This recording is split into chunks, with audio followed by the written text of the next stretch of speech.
তাই তোমার সঙ্গ গঙ্গ পরিষদ লয়ে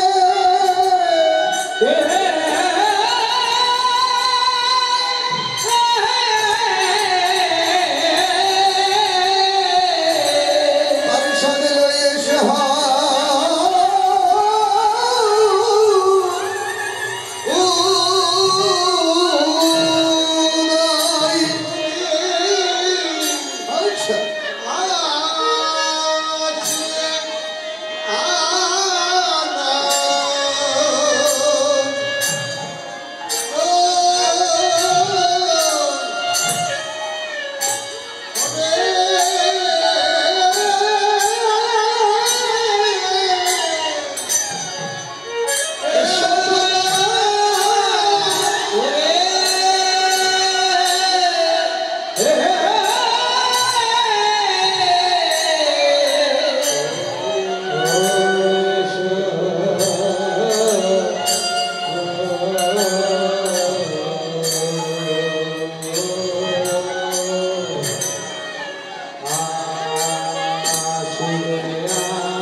सुरधनी गंगा खुले हरि हरि हरि बोले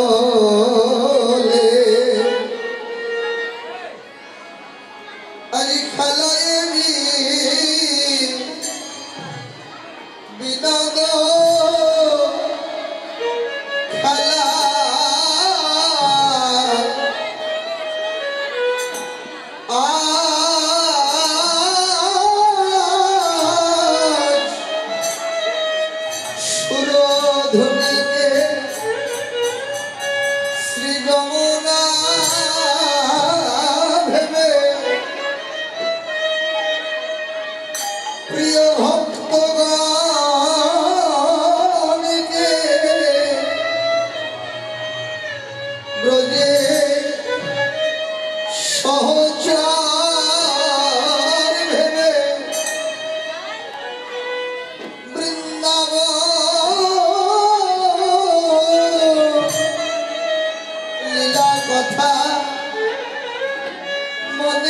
মনে ব্রজ ভাবে বিভোর হয়ে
নিতাই গৌর হরিবল।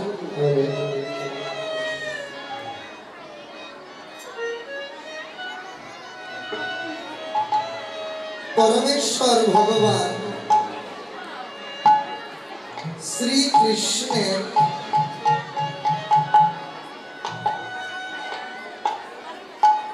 আনন্দ ঘন লীলা মাধুরী, ভগবানের এই নিত্য লীলা স্মরণের মধ্যে আজকে সকাল থেকে এই উৎসব আঙিনা, এই অষ্টকাল নিত্যলীলার মধ্যে প্রাতলীলা থেকে স্মরণ শুরু হয়েছে। একটু আগেই পর্যায়ক্রমিকভাবে আপনারা মধ্যাহ্নকালীন লীলা স্মরণে ব্রতী ছিলেন। এখন আমরা যে লীলা স্মরণে ব্রতী হয়েছি তা হল পরমেশ্বর ভগবান শ্রীকৃষ্ণের অপরাহ্নকালীন লীলা স্মরণ।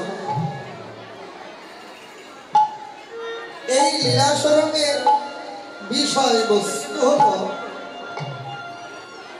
গোষ্ঠ বিহারী গোবিন্দ বৃন্দাবনের আর রাখালদের সঙ্গে করে নিয়ে ব্রজবনে সমস্ত দিন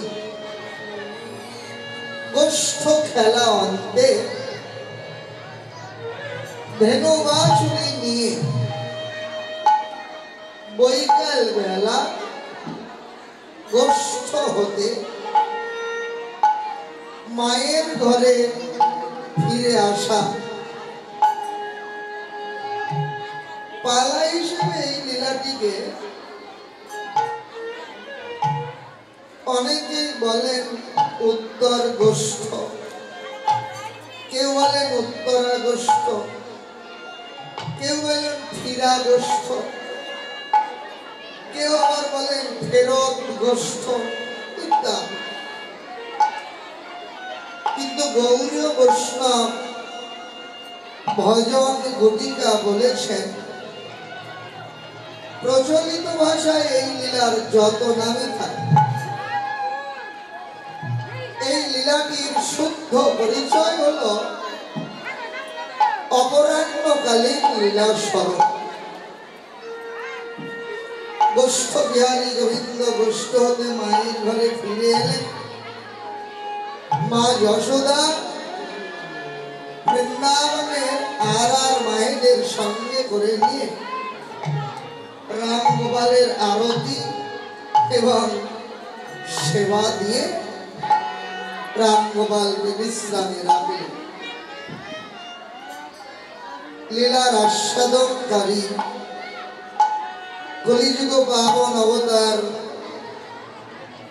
নদিয়া পুরন্দর শ্রী গৌরাঙ্গ সুন্দর গৌর হরি আর লীলার স্মরণকারী অনন্ত কোটি সাধক পরম বৈষ্ণব ভক্তগণ শ্রীধাম নবদ্বীপে শচীর দোলালিয়া বিষ্ণু বিরাগীর পরাণ বল্লভ শ্রী রাধা গোবিন্দের অভিন্ন তনু ব্রজলীলার একমাত্র পরম আস্বাদনকারী শ্রী গৌর সুন্দর তিনি হয়েছেন ব্রজভাবে বিভোর। ব্রজভাব অঙ্গীকারী গৌর গঙ্গাকে দেখে ভাবনা করছেন এটাই শ্রী যমুনা, ভক্তদেরকে দেখে ভাবনা করছেন এরাই হলো বৃন্দাবনের খেলার সাথী। আর গৌর সুন্দর আপনি কৃষ্ণ ভাবে বিভোর হয়ে বৃন্দাবনের এই অপরাহ্ন লীলা কথা মনে করে ভক্তদের সঙ্গে করে নিয়ে এক অভিনব খেলায় মেতে উঠেছেন। শ্রীধাম বৃন্দাবনে ব্রজেন্দ্র নন্দন শ্রী কৃষ্ণ এমনি অপরাহ্নকালীন সময়ে বৈকাল বেলা শ্রীদাম সুদাম দাম বসুদাম সুবহু অবহু মহাবল মধুমঙ্গল আদি শাখাদের সঙ্গে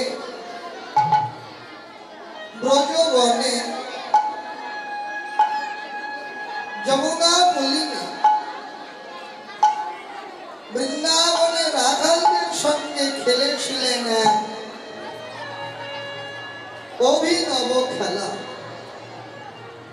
বৃন্দাবনের ওই খেলার কথা মনে করে কৃষ্ণ ভাবের গৌর সুন্দর ভক্তদের সঙ্গে করে আজও খেলছেন। তবে বৃন্দাবনে ওই বিনোদ খেলাটি নয়, ভক্ত সঙ্গে খেলছেন এক অভিনব খেলা। এই যে অভিনব খেলা, এই খেলা কোন খেলা? তত্ত্বজ্ঞ বললেন ভগবান মনুষ্য তনমাশ্রিত হয়ে মানুষের সাজে মানুষের বেশে নররূপে পৃথিবীতে অবতীর্ণ হয়ে যে খেলা ভগবান এর আগে আর কোনো দিন খেলেননি। এই অভিনব খেলাটি কোন খেলা? ষোড়শী বৈষ্ণব কবি তিনি বলেছেন, আজ খেলেছেন হরি হরি নামে খেলা।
ভক্তদের সঙ্গে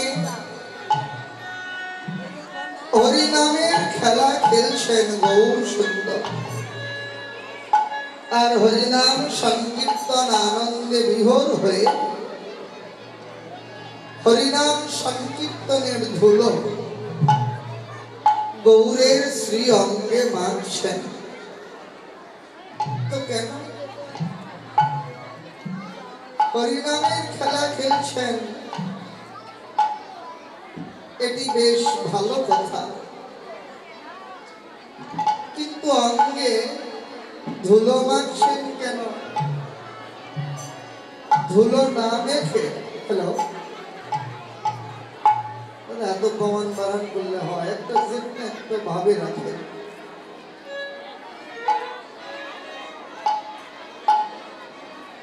সাউন্ড একটু মিষ্টি করে দেন। এত মানুষের মধ্যে এত কম সাউন্ডে গান করা যায়, শুনতে গেলে ভালো।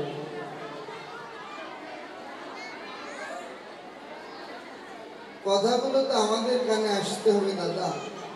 আমার কথা যদি আমার কানে না আসে মানুষের বুকে ভালো লাগবে, ভক্তদের অন্তরে আনন্দ হবে না।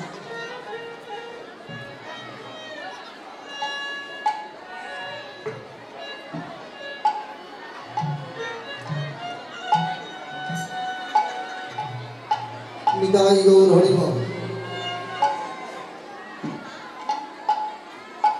হরিনামের খেলা খেলছেন, থাক এইটুকু রাখেন দাদা, এর চেয়ে আর কমাই না দয়া করে।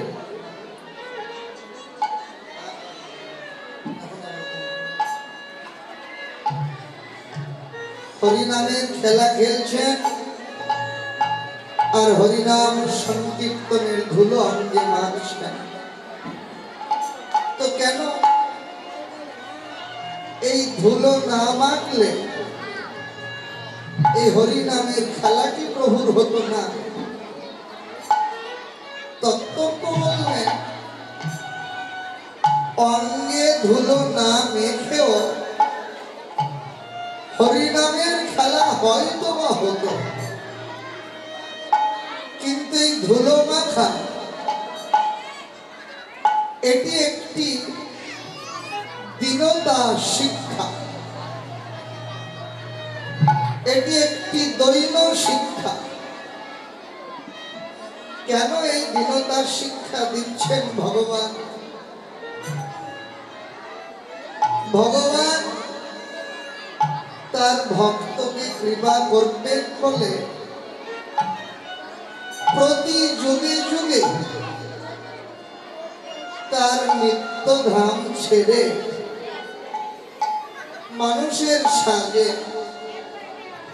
মানুষের বেশে নররূপে এই পৃথিবীতে এসে অবতীর্ণ হয়। কেন আসেন ভগবান? মানুষের সাজে তাকে আসতে হয় কেন? ভক্তি শাস্ত্র জানালে একটা মাত্র সূক্ষ্ম কারণ, ভগবান তার ভক্তকে কৃপা করার জন্যই যুগে যুগে পৃথিবীতে মানুষের সাজে অবতীর্ণ হয়। ভগবানের অন্তর্যুগে তার ভক্ত এমন ভাবে রয়েছেন, ভক্ত যে ভগবানের অন্তরের কতটা ভালোবাসার জন,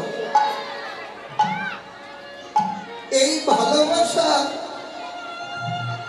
পৃথিবীতে এমন কোন ভাষা নেই যে ভাষা দিয়ে কাউকে ভগবান যে ভক্তকে কত ভালোবাসে এই ভালোবাসার অনুভূতি কাউকে বোঝানো যায়।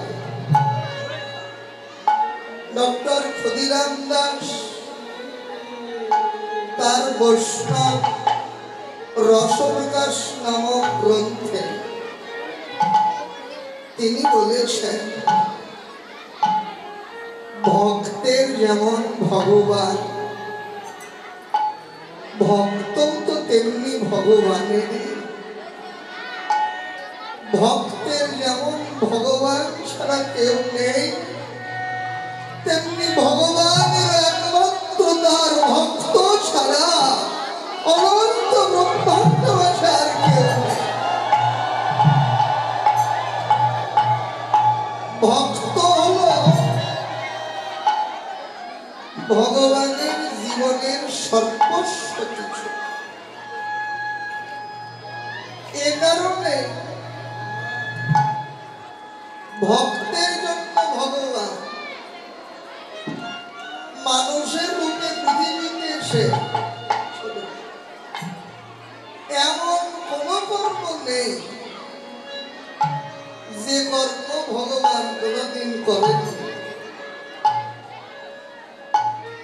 শাস্ত্র প্রমাণ দিলেন, হিরণ্যকশিপু প্রহ্লাদের বাবা, প্রহ্লাদকে ডেকে বলেছেন, এই দুরাচার, তুই আমার অসুর কুলের কুলাঙ্গার হয়ে জন্মিলি, তোকে আমি এত করে শাস্তি দিয়েও হরিনাম তোকে ছাড়াতে পারলাম, তো তুই আমাকে বল তোর হরি কোথায় থাকে রে? প্রহ্লাদ একেবারে সরল ভাষায় উত্তর দিলে, কেন বাবা, আমার হরি তো জগতের সব জায়গায় আছে, তিনি সর্বত্রই বিরাজমান। হিরণ্যকশিপু বলেছেন, এই ফটিক স্তম্ভের মধ্যেও কি তোর শ্রীহরি আছেন? প্রহ্লাদ বললেন, হ্যাঁ বাবা, আমার হরি এই স্তম্ভের মধ্যেও আছে। সঙ্গে সঙ্গে লাথি মারলেন, স্তম্ভটা ভেঙে গেল। আর ভগবান নৃসিংহ মূর্তি ধারণ করে হিরণ্যকশিপুর ফটিক স্তম্ভের মধ্য হতে অবতীর্ণ হলেন। কি প্রয়োজন ছিল ভগবানের? তিনি তো ভগবান। ভগবান হয়ে তাকে ফটিক স্তম্ভ হতে আবির্ভূত হতে হলো কেন? প্রয়োজন অন্য কোনো কিছু না, প্রয়োজন হলো তার ভক্তের মর্যাদাকে রক্ষা করা। তার ভক্ত বলেছেন আছেন, যদি আবির্ভূত না হতে তার ভক্ত চিরকালের জন্য মিথ্যাবাদী পরিণত, ভক্তের মর্যাদা নষ্ট হয়ে যেত। তো ভক্তের মর্যাদা কেমন করে রক্ষা করতে হয় ভক্তবৎসল ভগবান তা ভালো জানে। আপনারাও জানেন ভগবান হয়ে কি প্রয়োজন ছিল তার? ভৃগুমণির চরণ চিহ্ন নিজের মুখে ধারণ করা, ভক্তের চরণ চিহ্ন ভগবান নিজের মুখে ধারণ করে আসে। ভগবানকে পরীক্ষা করতে গিয়েছিলেন তো ভৃগু, ব্রহ্মার কাছ থেকে ফিরে গেলেন, মহাদেবের কাছ থেকে ফিরে গিয়েছে, বিষ্ণুর কাছে গিয়ে দেখলেন অনন্ত শয্যায় শায়িত। মনের বেশি নেই কি ভগবান? ভগবান হলে এমন করে শয্যায় শুয়ে থাকবে কেন? সঙ্গে সঙ্গে বিষ্ণুর মুখে গিয়ে পদাঘাত করেছেন ভৃগুমণি। ভক্তবৎসল তো জেগে উঠে ভৃগুমণিকে ডেকে বলেছেন, ভৃগুরে তুই তোর কোমল চরণে আমার এই কঠিন পক্ষের আঘাত করলে, তোর কোমল চরণে তুই ব্যথা পেশ। ভক্তের কারণে ভগবান, ভক্তের ওই চরণ চিহ্ন এখনো তার মুখে করে বয়ে বেড়াচ্ছে। কি প্রয়োজন ছিল অর্জুন মিশ্রের ভার নিজের কাঁধে করে বাড়িতে বয়ে দিয়ে আসা? তাও করেছিলেন। কি প্রয়োজন ছিল পাতালে বলি রাজার দ্বারের দাঁড়ি হয়ে কাল কাটাবা? বলি রাজা ইচ্ছা করলেন, ভগবান বলি রাজার ইচ্ছা পূর্ণ করতে পাতালে তার ভক্তের দ্বারের দাঁড়ি হয়ে কাল কাটাবে। আজকে যে ধুলো মাখছে অঙ্গে, এই ধুলো মাখাও তার ভক্তের জন্য। ধুলো মেখে ভক্তকে দীনতা শিক্ষা দিচ্ছে। এই দীনতা দিয়ে কি হবে? ভক্তি শাস্ত্র বললে ভগবান কৃপা করতে এসেছেন তার ভক্তকে, কিন্তু ভগবান কৃপা করতে এলেও ভগবানের কৃপা লাভের যোগ্যতা যদি না থাকে তার কৃপা তো জীবনে লাভ হবে না। তো ভগবানের যোগ্য কি আর অযোগ্য কে? তত্ত্বজ্ঞ বললেন যোগ্যজন হলেন জগতে তারা কারা যাদের অন্তর ভরা দীনতা আছে, যাদের অন্তর ভরা প্রেম আছে, যাদের অন্তর ভরা শ্রদ্ধা ভক্তি আছে। কলিবামন অবতার শ্রী গৌর সুন্দরের ভাষায় গৃণাদপি সুনিষেণ, এই ভাব জগতে যাদের অন্তর ভরা, ভগবানের কৃপা লাভেও জগতে তাদের মুক্তা হয়। যার বুকে যত অহংকার, অহংকার দিয়ে কোনদিন ভগবানের কৃপা লাভ হয়নি। কোন কালে অহংকারে ভগবানের কৃপা লাভ হয় না। চরিতামৃতে রাধা গোবিন্দনাথ বললেন, বৃষ্টি তো সব জায়গায় হয়, কিন্তু বৃষ্টির জল যেখানে সেখানে তো জমা হয় না। বৃষ্টির জল জমে কোথায়? নিচু জায়গা। যে জায়গা যত নিচু, নিচু জায়গা যদি একেবারে নোংরা, অপরিষ্কার, অপরিচ্ছন্ন, ভাগারও হয়, তবু বৃষ্টির জল ওই নিচু জায়গায় আশ্রয় নেয়। আর উঁচু জায়গা হাজার পরিষ্কার পরিচ্ছন্ন হলে এক বিন্দু বৃষ্টির জল ওখানে কি আশ্রয় নেয় না। চরিতামৃতকার বলেছেন, জল যেমন নিচের দিকে ধেয়ে চলে, ভগবানের কৃপাও তেমনি নিম্ন দিকেই ধেয়ে চলে। এই জগতে যদি প্রেম ভক্তিতে কারো অন্তরটা নিচু হয়, দীনতায় পরিপূর্ণ হলে যে বৃক্ষটা ফল বেশি থাকে, ফল ফুল সজ্জিত বৃক্ষটার মাথা নিচের দিকেই তো নোয়ানো থাকে। তেমনি যার অন্তরে যত দীনতায় ভরা থাকে, তার মাথাটাও তেমনি নত হয়ে থাকে।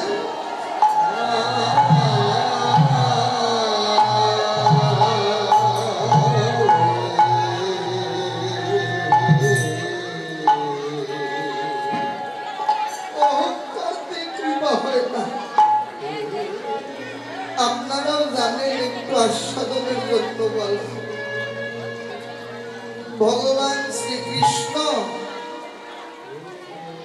দুর্যোধনের রাজপ্রাসাদে গেছেন দ্বৈত কর্মে নিযুক্ত হয়ে। দুর্যোধনকে গিয়ে বললেন, দেখো দাদা, এত যুদ্ধ বিদ্রোহ করে কি হবে? এর যে পঞ্চপাণ্ডব 5 ভাইকে তুমি 5টা গ্রাম দিয়ে দাও, তাহলে যুদ্ধ বিদ্রোহ হবে না। অযথা যুদ্ধ হলে কতজনের প্রাণ নাশ হবে। কিন্তু দুর্যোধন এমন একটা প্রতিজ্ঞা করলেন যে প্রবাদ আজও সবার মুখে মুখে প্রচলিত আছে, বিনা যুদ্ধে নাহি দেব সুশাস্ত্রবেদী। ভগবান বলেছেন, বেশ যুদ্ধই করবে। বলে না, তো কথাবার্তা হচ্ছে, বেলাটা দুপুর হয়ে গেছে। তো দুর্যোধন গোবিন্দকে ডেকে বলেছেন, কৃষ্ণ, এই যে দুপুর বেলা, তুমিও বাড়িতে আসো ভাই, দুটো খাবার মুখে দিয়ে যাবে। অহংকারী দুর্যোধন তো বাহিরে গোবিন্দকে বলছেন দুটো খেয়ে যাও, কিন্তু তার অন্তর ভরা অহংকার হলো যে আজকে কৃষ্ণকে এমন খাওয়ান খাওয়াবো যে খাওয়া কৃষ্ণ খাওয়া তো দূরের কথা, কোনদিন চোখেও দেখেনি। ভগবান তো অন্তর্যামী। ভগবান দুর্যোধনের অন্তরের ভাবটা বুঝতে পেরে বললেন, না দাদা, ক্ষুধাই নাই গো। দুর্যোধনের রাজপ্রাসাদ থেকে বের হয়ে 1 পা 2 পা করে সরাসরি চলে গেলেন বিদুরের কুড়ে ঘরে। বিদুরের ঘরে গিয়ে বিদুরের পত্নীকে ডেকে বলেন, মাগো, ঘরে যদি তোমার কোনো খাবার থেকে থাকে আমাকে দুটো খেতে দেবে গো, আমার বড্ড ক্ষুধা পেয়েছে।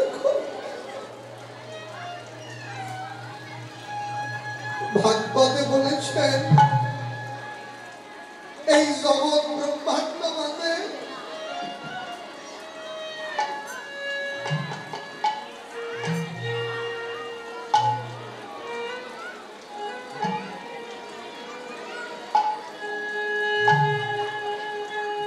ভাগবত বললেন, জগতে কৃষ্ণ ভক্ত মাত্রই শান্ত, জগতের আর যত সবই হলো অশান্ত। বিদুর পত্নীর অন্তর কৃষ্ণ অনুরাগে ভরা, তো মনে মনে চিন্তা করছেন, হাই রে, যে নাকি অনন্ত কোটি বিশ্ব ব্রহ্মাণ্ডে সকলের আহার যোগায়,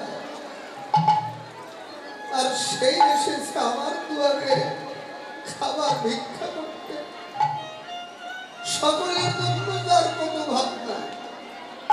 একটা শিশু পৃথিবীতে জন্ম নিয়ে কি খেয়ে বেঁচে থাকবে? শিশুটাকে পাঠিয়ে দেওয়ার আগে শিশুটার জন্য যে মাতৃস্তনে দুগ্ধ দিয়ে রাখে, কত ভাবনা তার ভক্তের জন্য। গোবিন্দ বললেন, মা, বড্ড ক্ষুধা গো। গোবিন্দকে বসতে দিয়ে ঘরের ভেতরে গেলেন খাবার খুঁজতে। কৃষ্ণেরই ইচ্ছা তো, ঘরের চার কোনায় খুঁজতে খুঁজতে গোবিন্দের ইচ্ছায় একটা কোনায় একটা পাকা কলা পেয়েছেন বিদুর পত্নী। কলাটা হাতে পেয়ে বিদুরের পত্নীর অন্তরে বড় আনন্দ হয়েছে। এত আনন্দ হয়েছে, মনে মনে ভাবছেন, আহা, ছেলেটার এত ক্ষুধা, এই ক্ষুধার সময় ওর পেট ভরে যদি খেতে দিতে নাও পারলাম, কিছু তো অন্তত মুখে দিতে পারবো। ছেলেটা আনন্দে আত্মহারা হয়ে কলাটা এড়ায়ে ফেলে দেবেন কলার ছোকরা, কলার শ্বাসটুকু এনে ভগবানের মুখে তুলে দেবে। কিন্তু আনন্দের আতিশয্যে কলার শ্বাসটাই কখন ফেলে দিয়েছেন বিদুর মন্দির, সে কথা মনেই নাই। পাগলের মতো আত্মস্মৃতি হারায় ওই কলার ছোকরাটা এনে ভগবানের মুখে তুলে দিতে লাগলেন। ভগবানকে ডেকে বলেন, ওরে, এই নে ধর, এটা খেয়ে দেখ কত মধুর লাগে। কোথায় ভগবানের ভগবত্তা, কোথায় ঈশ্বরের ঈশ্বরত্ব, কোথায় বিরাটের বিরাটত্ব। ভগবান বিদুর পত্নীর এই ভালোবাসার কাছে নিজের ভগবানটাকে ভুলে গিয়ে সামান্য ভক্তের দেওয়া করার সন্ধ্যা আনন্দে আস্বাদন করতে লাগলেন।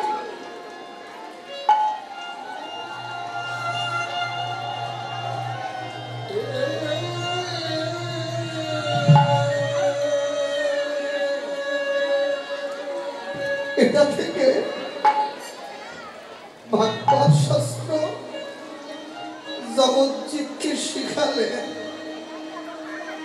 অহংকারিক ভালোবাসা ভগবান কোনদিন গ্রহণ করেনি, কোন কালেও করবে না। দুর্যোধনের রাজপ্রাসাদে এত চর্পচস্য খাদ্যদ্রব্য ভগবান তো কিছুতেই গ্রহণ করলেন না, সব ফেলে রেখে এসে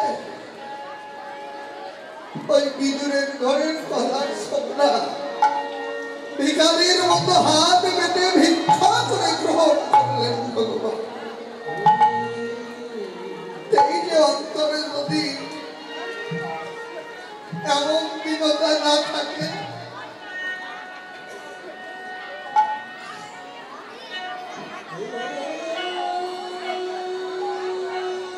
অন্তরে যদি এমন প্রেম ভক্তি পরিপূর্ণ না থাকে,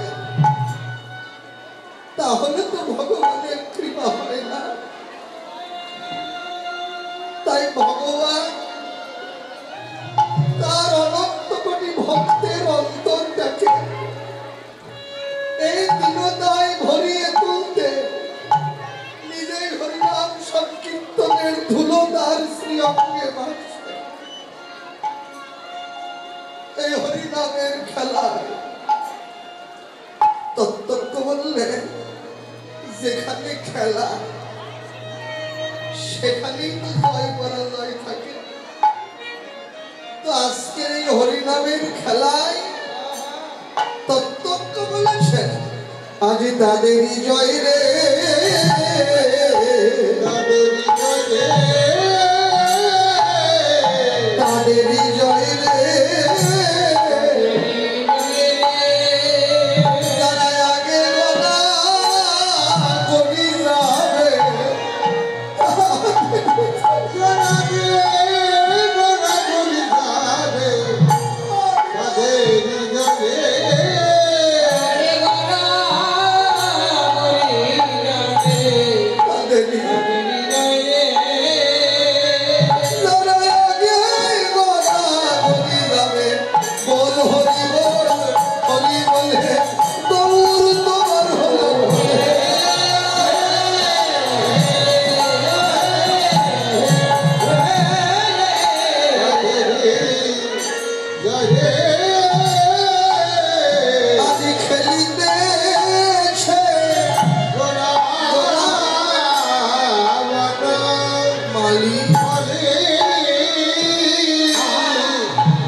যে